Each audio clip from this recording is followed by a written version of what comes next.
manood kami. O, panoodin natin itong balitang to, mga minamahal. Pinag-aaralan na ng Firearms License Revocation and Restoration Board ang pagkakansela sa lisensya ng mga armas ni Senador Ronald Bato de la Rosa ayon sa Philippine National Police.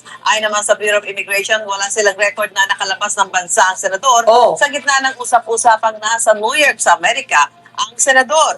May unang balita si...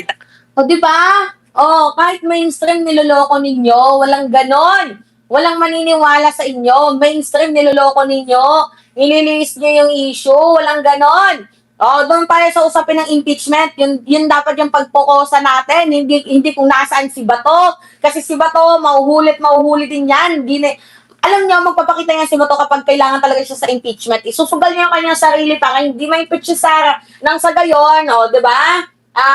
Hindi mag-guilty si Sara, tapos siya magiging sacrificial lamb. Ang ina mo ba to? Napakabobo mo kung gagawin mong sacrificial lamb yang sarili mo.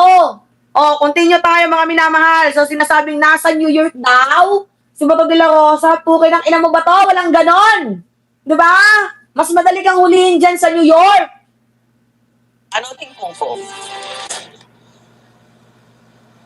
Nagyaho ng parambula si Senator Bato de la Rosa mula ng lisani ng Senate Building noong May 14, ilang oras matapos magkaputukan sa Senado. Sabi ni Senador Robin Padilla, bumaba si de la Rosa sa Makati at doon sinundo siya ng kanyang sasakyan. May nagva-viral na post ngayon ng grupong nagpapakilala mga taga-suporta ni Vice President Sara Duterte sa New York at nagsasabing naroon umano si de la Rosa. Pero ayon sa Bureau of Immigration, wala silang namomonitor na nakalabas ng bansa si de la Rosa. Patuloy na naka-alerto ang mga tauhan ng BI ngayong nasa Immigration Lookout Bulletin Order ng Senador.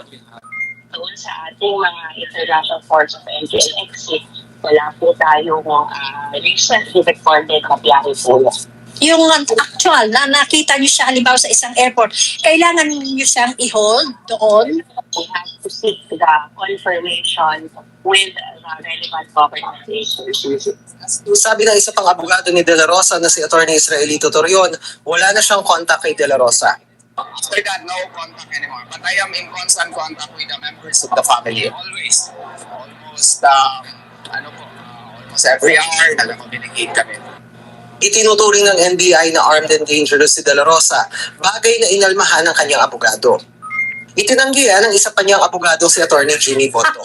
Ang NBI anya ang gumagamit ng armado mga tauhan para ipatupad ang arrest warrant na hindi pa napoproseso ng isang court. Gate pa ng abogado ni Rosa, hindi pa dapat ipatupad ang arrest warrant kahit ibinasura ng Korte Suprema ang hiling nilang temporary restraining order laban dito. Ito ang unang balita. Dano tingkong ko, Jimmy. Putay na ninyo. Niloloko nyo kami. Si Bato nasa New York. Ay na ninyo. Paano? Sige nga, ipaliwanag nyo. Paano nakalabas ng bansa si Bato? Meron siyang FBI. Diba? Fugitive si Bato. Maybe Mark Ramos will meet Bato sa New York. Mark flights now, New York. Di ba? Paano nakalabas? Sige nga. Kung si Sara Duterte nga pumunta ng Taylor Swift concert, nakita dyan sa airport ng Pilipinas Immigration. How come na si Bato papali pa rin papunta ng New York? Diba? Samantalang pugante siya, pinaghanap siya, and meron siyang lookout bulletin order. So, paano? Sige nga, kasi hindi ko maintindihan. Ipaliwanag niyo sa amin kung paano nakapunta ng New York si Bato, or else, nililito ninyo ang taong bayan. Napakasimple lang naman, di ba mga minamahal? Nililito ninyo, inuutakan ninyo, tinatarantado ninyo yung mamamayang Pilipino. Nakakala nyo walang utak, di ba, Adel Castillo? Yung mga Pilipino. Alam niyo, natawa ako dito sa mga komento. Nung binabasa ko yung mga comment, paano nasa New York? Revoke ang visa niya. Baka nasa New York, Cubao. Di ba nga, revoke ang visa ni Bato? Di ba, punyeta kasi, yung mga nagtatago kay Bato, nandyan sa Senado. Tapos natatawa ko kay Alan Peter. Tanggalin mo, kaya meron ka pang Pokemonification na ginagawa. Parang nagre-read ka ng tarot card. Ano, hinuhulaan mo kung si Bato ay mahuhuli o hindi? Diba? Nakakatawa.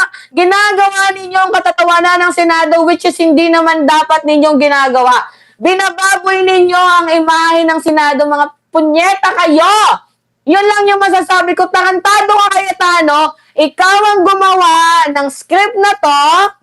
Ikaw ang gumawa ng drama na to, kasama lang si Robin Padilla sa acting ninyo, sa casting ninyo, director ka, ikaw yung may kinalaman dito, punyeta, tapos ngayon sasabihin mo, wala kang alam, inosente ka, putragisan ka, Cayetano. Gusto kitang murahin mula ulo hanggang paa, mukha ka talagang panghayop ka.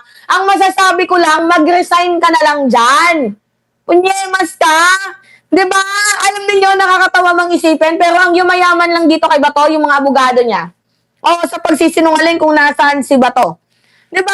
Napaka-unfair sa mamamayang Pilipino. Everything na nangyari, it is because of Alan Peter Cayetano, Robin Padilla. Dapat kung meron mga arresto ay na unang-una si Robin Hood Padilla at si Alan Peter Cayetano. Puta na, magla-live ka. Oh, dito kami. We're under attack. Punyeta kayo, walang ganon. Mga hayop tong mga hindot na to. Niloloko kami tapos sasabihin nito yun, ay ano, wala na akong kontak kay Bato de la Rosa. How come? How come na wala kang kontak kay Bato de la Rosa? Abogado ka ni Bato. Diba, mga minamahal? Ano, John Vic? Wala ka na bang ikikilos dito, ha? Ha, John Vic? Wala na bang ikikilos dito, John Vic? Wala ka na bang may pagmamalaki, John Vic? Ha? John Vic, ano na? Kikilos ka ba? Ha, mga minamahal? Kikilos ka ba? Punyeta ka?